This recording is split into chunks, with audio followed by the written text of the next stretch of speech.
Esse projeto ele foi inicialmente implementado nas lojas próprias da Hadley, com resultados impressionantes já no primeiro ano. Tá? A gente teve otimização de estoque suficiente, redução assim, significativa na ruptura das nossas lojas. Você está no Varejo Cast. Este episódio do Varejo Cast é patrocinado por OneBeat. Olá, amigos do Varejo Cast, tudo bem? Olha, temos aqui mais uma edição incrível aqui do Varejo Cast Convida, hoje pelo OneBeat. Nosso papo aqui vai conhecer com o pessoal da S2 Holding. E hoje eu tenho o prazer aqui, Igor Mello, Country Manager aqui da OneBeat. Igor, muito bem, seja bem-vindo, cara, ao Varejo Cast, a mais uma edição do nosso Varejo Cast Convida, meu amigo. Obrigado aí mais uma vez pela oportunidade. E vamos agora bater um papo aí com o nosso colega. Pois é, eu tenho comigo também aqui, temos a honra de ter aqui, né, Igor, hoje o André Justino, gerente de produto da S2 Holding. André, seja muito bem-vindo ao Varejo Cast. Olá, Caio, tudo bem? Olá, você ouvinte, obrigado, estamos aqui hoje para bater um papo leve e descontraído aqui com o Caio e com o Igor. Boa, e nossa audiência, lembrando você, toda terça-feira tem Varejo Cast, Tendências e Pendências, toda quinta-feira tem o Varejo Cast New, toda quarta-feira tem o Varejo Cast Convida. Essa edição aqui, edição especial aqui junto com o pessoal do OneBeat, empresa que você já vê, já patrocina a gente há muito tempo, né? É um parceirão nosso aqui e vem revolucionando, né, as empresas, o mundo do varejo, certo, Igor? Aqui na gestão de estoque, certo, meu amigo? É isso aí, Caio. Nossa luta contínua, revolucionar não só no Brasil, né, em todos os países que a gente está presente, mas o nosso foco é realmente aqui dentro do Brasil para a gente melhorar o máximo possível os resultados e a performance do varejo brasileiro. Maravilha, depois a gente conta um pouquinho dos cases aqui. O André, conta pra gente um pouco da S2 só pra gente introduzir aqui o tema. A história da S2, ela começa em 67, né? Lá atrás, os pais do CEO, Thomas Simon, eles fundaram a empresa, que na época não tinha o nome atual ainda, mas desde cedo o Tommy ele tá envolvido no setor de moda e após, acho que, uma formação dele lá nos Estados Unidos, ele e o irmão foram convidados pelos pais para assumir o negócio em 2007. E aí, nesse mesmo ano, com foco de preservar e proteger a empresa, eles criaram o grupo S2 Holding, né? Eles profissionalizaram a gestão, né, implementando uma forte governança. Hoje, a empresa conta com quase 3 mil colaboradores e um conselho de administração formal. A trajetória do grupo teve início no Rio de Janeiro com a marca do Cantão, focada na moda feminina, e desde o começo o calçado sempre teve um papel muito relevante no negócio. Em 82, a empresa deu um passo ousado, ele criou a marca Hadley e abriu uma fábrica de calçados aqui em Duque de Caxias, no Rio. É um estado que é sem tradição no setor, mas mesmo assim a marca teve um grande sucesso, né? Com a produção de quase 2 milhões de pares de tênis por ano. Foi um grande boom no mercado do Rio. E é um boom até hoje, diga-se para. Então vamos da Hadley, cara. Um conhecido, todo mundo, marca colorida no pé do surf, do pessoal casual. É fantástica a marca, né, cara? Tem uma história maravilhosa. Ele é muito forte aqui no Sudeste, então teve esse boom desde 82 e até hoje, onde a gente consegue ter certa relevância no mercado de calçado. E aí, em 88, com o objetivo de entrar numa nova categoria de calçados, eles criaram as sandálias Kenner. Esse é bem conhecido a nível nacional e é no Rio de Janeiro. É uma marca bem focada na periferia, bem focada no movimento urbano. Então, que também está desde 88 aí numa crescente bem relevante para o mercado. Uma maravilha. Então, Cantão focado em moda feminina, é isso? Perfeito. Hadley e Kenner focados literalmente em calçados, tá? Maravilha. Voltado a Hadley em tênis e Kenner mais voltado para sandálias premium. Muito bem. E aí, nossa conversa hoje, para nossa audiência aqui explicar, nós vamos falar do papo de multimarcas. Vocês estão vendo que tem uma indústria, né, que tem varejo próprio, nós vamos falar disso aqui rapidamente. Fala pra gente aqui um pouco, primeiro, qual que é a diferença, qual que é esse contexto do multimarca para marcas como as marcas aí da S2 Holding? Qual que é a diferença de operar no varejo próprio ou operar no multimarcas, na visão de vocês? A gente tem hoje 13 lojas próprias, né, onde toda a gestão é concentrada no grupo, e a multimarca é totalmente apartado, é uma gestão extremamente estratégica da empresa, onde a gente só possui lojas próprias para a marca Hadley. Então, Kenner acaba concentrando toda a sua visibilidade, todo o canal se tornou de multimarcas muito principal como vitrine da marca Kenner, pelo fato dela não possuir lojas próprias. Maravilha. E a gente acaba administrando de forma apartada. E Cantão? A gente tem lojas do Cantão também próprias, que são administradas junto de um outro negócio. É totalmente voltado mais especificamente para Headley e Kenner, o negócio da gestão da empresa. Igor, na expertise da OneBeat, trabalhando com uma série de marcas ali pelo Brasil e pelo mundo, inclusive nessa história toda, você pode contar pra gente esse pouquinho de expertise fora do Brasil também. Conta pra gente, como é que tem sido esse desafio das marcas no universo de multimarca? Foi legal, né, essa oportunidade que a S2 deu pra gente.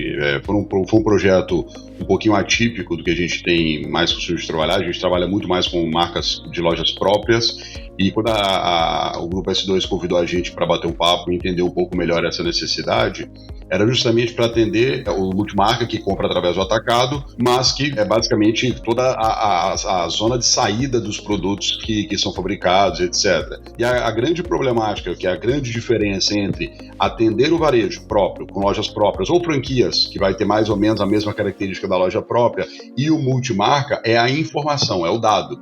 Porque o dado está lá numa empresa que é de outro e que não necessariamente a gente vai ter acesso.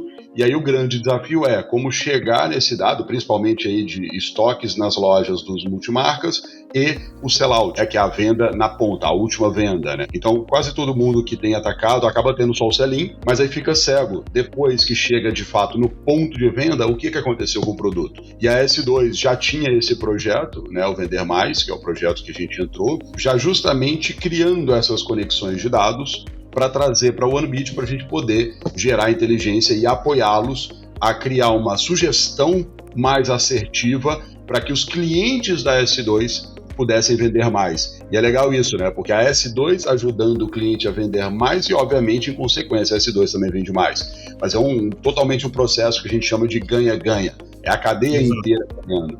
Então, eu fiquei orgulhoso de ver o projeto, porque é algo atípico do mercado do varejo de moda, fazer esse tipo de trabalho e extremamente inovador para o setor e mais feliz ainda eu fiquei de participar dele, né? Muito bem.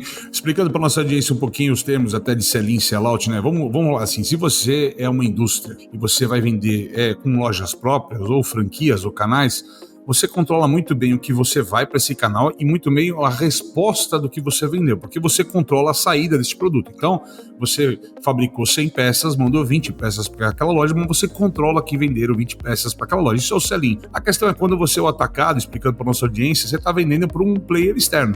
Então, eu vendi mais dessas 100 peças, 40 peças para um outro varejista e eu nunca vou saber o que aconteceu com essas 40 peças depois que elas foram vendidas, né? Passou por aquela perna, daquela perna para frente é um universo incógnito. Isso é muito prejudicial para as empresas, né? Eu deixar os dois abertos para responder, porque o desafio é que se eu não sei o que acontece do outro lado, aparentemente eu sei que eu vendi aquilo, mas eu não sei se aquilo está sendo eficiente do outro lado, que é o tal do sell-out que a gente fala.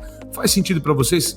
André, na tua visão, é mais ou menos o problema que vocês passaram ali para começar a trabalhar nesse sentido com o OneBeat? Exatamente, assim, o grande desafio hoje do mercado, principalmente quando se trata do atacado, é ter a visibilidade do escoamento dos produtos, né? Hoje é o que a gente tem como diferencial para ofertar no mercado, é justamente ter essa leitura para entender como que está o comportamento da venda na ponta. Não, perfeito. E Igor, como é que vocês estão construindo esses cases de sucesso? Qual que é a principal ferramenta para conseguir trazer esse sellout hoje? Como é que isso funciona para o OneBeat junto com as marcas hoje? Tá, a gente tem duas opções.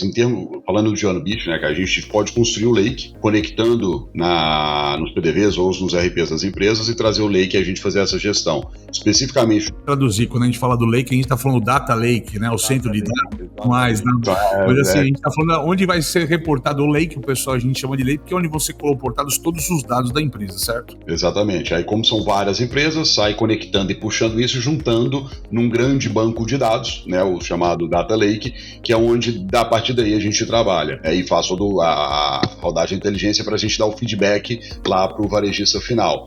No caso da S2, a responsabilidade de construção do Lake, como eles já tinham um projeto em andamento, eles fazem as conexões com os diversos RPs de todos os clientes. Na verdade, não são todos, né? Mas a gente, acho que foi um pareto, né, André?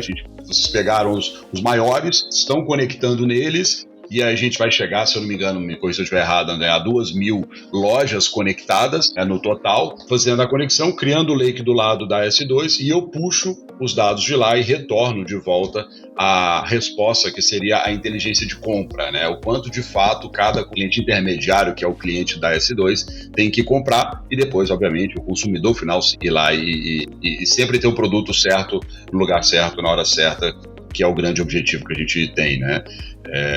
O trabalho com S2 é esse, né, conectado, e a gente tem essa opção, né, dentro no mercado, fora da S2, no mundo, etc., de nós construirmos esse lake para o cliente. Então, só tem um trabalho adicional de ter que conectar em vários RPs distintos, porque quando é franquia é um RP único, apesar de ser vários donos, os grupos franqueados, as franquias, mas normalmente o RP é único. Não é sempre, mas normalmente sim. Caso de multimarca, não. Eu não sei hoje, André, você pode até citar para a gente aqui quantos RPs já estamos conectados. Sim, hoje a gente tem em torno de 8 RPs, tá? E são os maiores que a gente está conectado, e assim atingindo um número aí de mais ou menos 500 PDVs. André, como é que é o preparo de uma empresa no lado de vocês para poder entrar num projeto desse? O que é preciso fazer? Ou qual que é o ponto de virada? Como é que você vê essa questão? O grande desafio aqui é ter realmente uma arquitetura por trás, onde a gente consiga plugar com diversos RPs, e esse foi um dos grandes desafios que a gente teve. Montar uma plataforma onde você consiga ter diversas conexões, né, com RPs diferentes, é o ponto-chave para a gente conseguir, de fato, sucesso nessa conexão. Para muita gente parece que é só conectar nos RPs, mas isso é o famoso ETL, né, que é a extração, a transformação e o load dos dados, né, e o carregamento dos dados. Os RPs não são padronizados, só que os dados que chegam no lake têm que estar padronizados. Então a gente tem que pegar isso, fazer essa transformação e fazer essa carga de dados, entender perfeitamente o que está lá para a gente poder trazer, transformar, etc. Então, a forma que está num RP está totalmente diferente de outro RP, e a maneira como está, então assim, achar aquela mesma informação em diferentes RPs e trazer isso num contexto único é um grande desafio, né, Igor? Exato, e se grandes empresas hoje de varejo, né, que a gente está acostumado a trabalhar, os dados não estão, não só não padronizados, o dado em si, né, o cadastro, etc., e muito menos feito limpeza. Então tem uma limpeza de dados que ainda é necessária fazer nesse meio do caminho, porque senão você sai carregando um monte de, entre aspas, lixo de dados para o lake, que só vai atrapalhar depois o processamento, atrapalhar a inteligência trabalhar. Então, assim, parece uma simples conexão de dados, mas não é. É um trabalho enorme que tem que ser feito para fazer essa limpeza, essa transformação e trazer os dados de forma mais clara, mais limpa, para, obviamente, né, o famoso lá cheat in, cheat out da TI, né? Mas é o dado ruim que entra, né? Obviamente vai sair uma resposta ruim também da inteligência, né? A inteligência não faz milagre. A gente tem, claro, algoritmos que fazem limpezas, mas tem que vir minimamente os dados padronizados e com qualidade, né? Isso falando um pouco do lado para trás do projeto. Mas aí, não sei, Caio, você perguntou, né, das dificuldades, etc. Essa dificuldade a gente participa de forma mais de apoio mesmo à S2, mas um outro ponto também de desafio bem grande que eu lembro da gente passar junto aí com a S2 foi o outro lado da ponta. Porque uma coisa é conseguir os dados, depois Perfeito. Usar o OneBit para gerar inteligência de sugestão, etc. E aí o desafio vem porque aqui é só tech. Então, é questão de codificar, de criar a estrutura correta, etc. Aí depois vem um grande desafio que é o ser humano. Como convencer cada um dos multimarcas de que aquela é a melhor informação, de que deve ser utilizada, porque senão, no final das contas, o projeto vai para água abaixo. Se fizer toda a parte tech perfeita, mas não ser utilizado na ponta, né? É verdade. O André, e o Igor citou, né, esse grande projeto que está englobando inclusive essa iniciativa, que é o Vender Mais. Eu queria que você explicasse um pouquinho de onde surgiu, por que surgiu e do que se trata esse projeto hoje dentro da S2. A ideia do projeto do Vender Mais, ela nasceu de uma visão estratégica do CEO. Ele tem um profundo conhecimento do negócio e aí ele identificou uma oportunidade ao perceber que a necessidade de um sistema de inteligência, né, para gerenciar a reposição de estoque nas lojas não era o suficiente. A necessidade era trazer uma inteligência na gestão da compra para justamente a gente conseguir fazer com que o produto rodasse na ponta, a reposição fosse feita de maneira correta. Esse projeto ele foi inicialmente implementado nas lojas próprias da Rebley, com resultados impressionantes já no primeiro ano. tá? A gente teve otimização do estoque suficiente, redução, assim, significativa na ruptura das nossas lojas, e a grande sacada para trazer isso para o universo de multimarca foi ele fazer o seguinte questionamento do por que não aplicar isso também para os nossos lojistas multimarcas, né?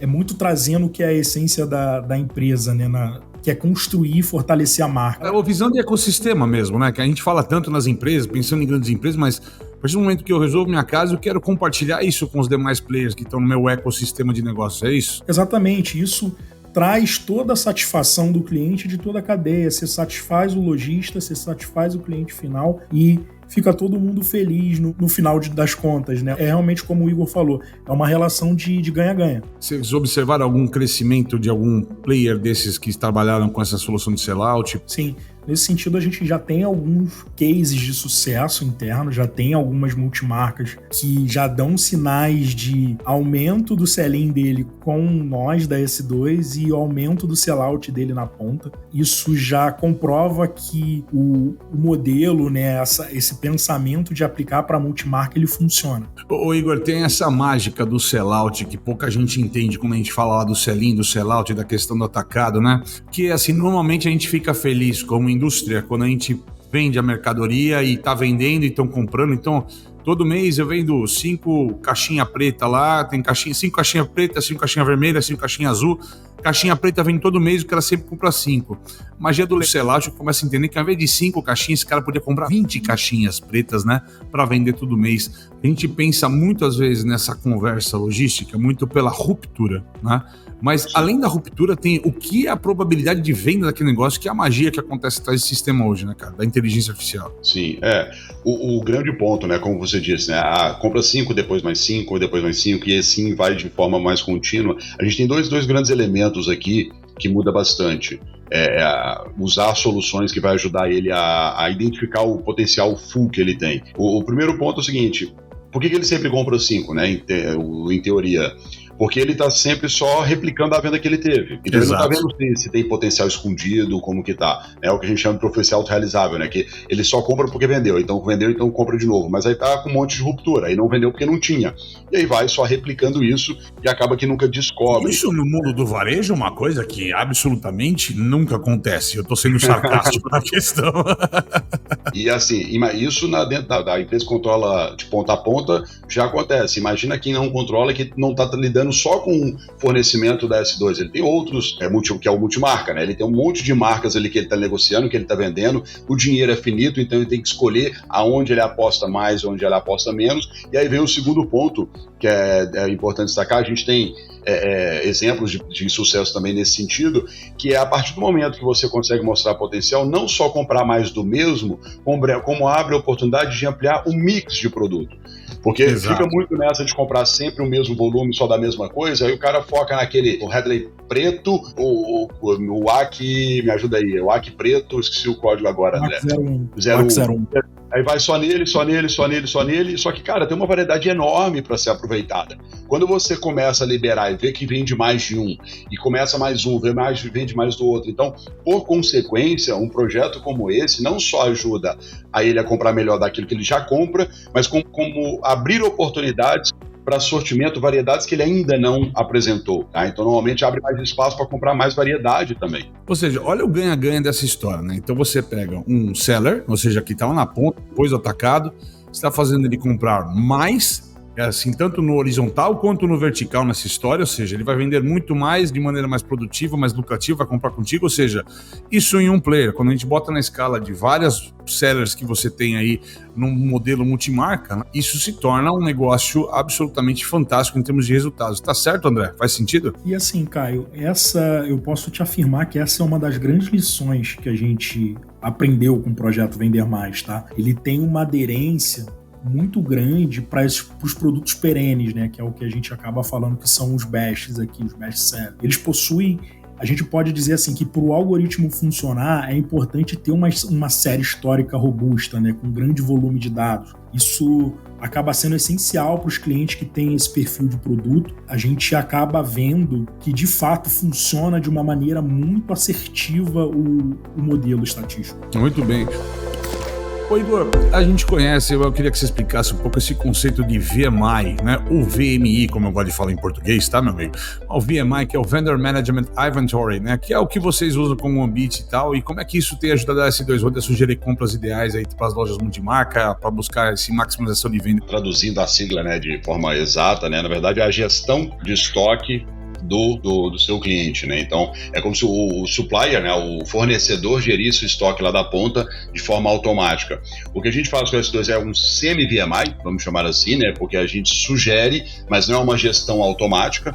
A gente não obriga o multimarca a comprar a sugestão que tá sendo feita, mas existe, obviamente, um processo de explicação, de convencimento, de demonstração de que faz sentido ele comprar, mas a gente acaba não gerenciando diretamente o estoque dele, apesar de ter todas as informações e conseguir sugerir a melhor compra que ele tem que fazer naquele momento, considerando as vendas e aquilo que ele já tem. Mas a gente tem casos onde a gente gerencia literalmente. Então o multimarca, principalmente aí o André comentou, né? Quando são produtos mais perenes, é mais fácil de você ligar ponta a ponta e fazer isso virar automático. Porque é um produto que você não tem muita decisão. Realmente você vai ter que comprar sempre, e a gente pode fazer uma conexão automática, literalmente aí sim, 100% VMI. Tá? A gente tem muitos casos que como eu acabei de dizer, que é um VMI parcial. A gente vai lendo tudo, só que a validação final, quem assina mesmo a caneta ali, passa a caneta para aprovar o pedido, acaba tendo que ser ou multimarca ou franqueado, que funciona mais ou menos com a mesma lógica de VMI, mas é importante que quem faz o suprimento ou a venda do estoque, a fábrica ou o distribuidor, etc., que controla o estoque e as reposições da ponta. Esse que seria, né, o conceito de VMI que a gente tem em alguns clientes. Laticínios, a gente tem também um case grande de sucesso laticínios, querendo na ponta, né, os produtos dentro do mercado. O sonho, acho que, de qualquer cadeia de suprimentos é funcionar de forma integrada dessa forma, porque acho que os ouvintes já devem ter escutado isso em outros podcasts, aquela frase que eu falo sempre, né, Caio? Que ninguém na cadeia de suprimentos vendeu uma unidade sequer até o consumidor final comprar. E o conceito de VMI, ele faz exatamente isso acontecer. Isso, né? É maravilhoso, cara. Isso é maravilhoso como conceito. Agora, começando contigo, André, também, fica aberto para o Igor também essa questão.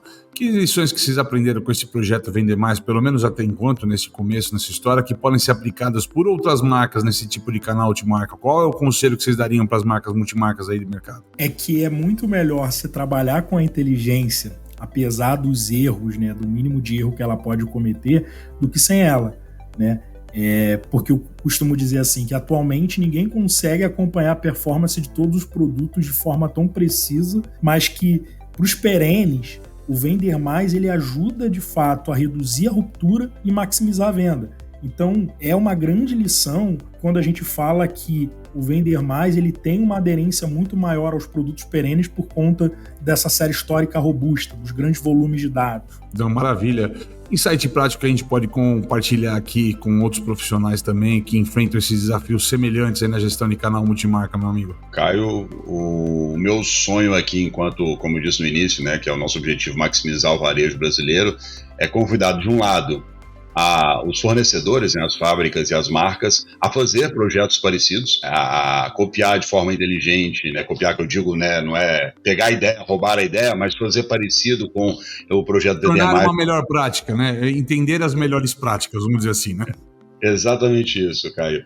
Porque, cara, igual a gente cansou de falar que é ganha-ganha para todo mundo, tá? E a maior parte das marcas, às vezes, ela só tá preocupada até o sell-in e dali para frente, meio que aí o varejo se vira ali para ver o que vai acontecer. E não é assim, né?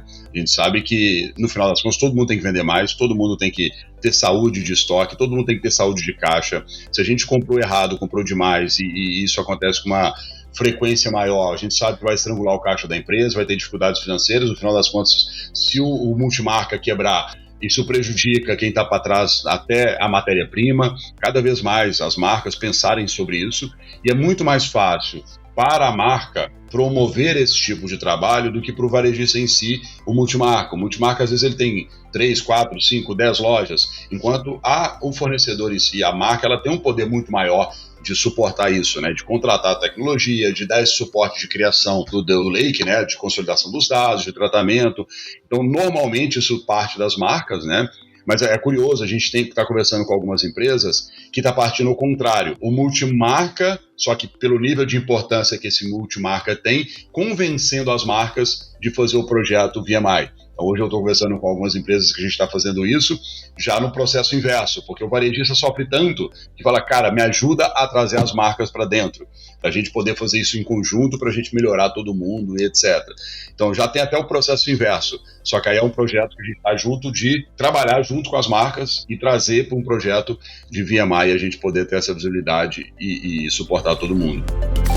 A startup israelense OneBit possui uma tecnologia de gestão de estoques que alia Big Data e inteligência artificial para garantir um estoque mais enxuto e oferecer uma redução de até 70% nas rupturas de vendas. Isso é possível porque o seu sistema de otimização de supply chain possui algoritmos que monitoram o comportamento do consumidor nas lojas e no e-commerce e realiza predições sobre quantos e quais itens devem ser entregues em quais lojas. Saiba mais no link que está na nossa descrição.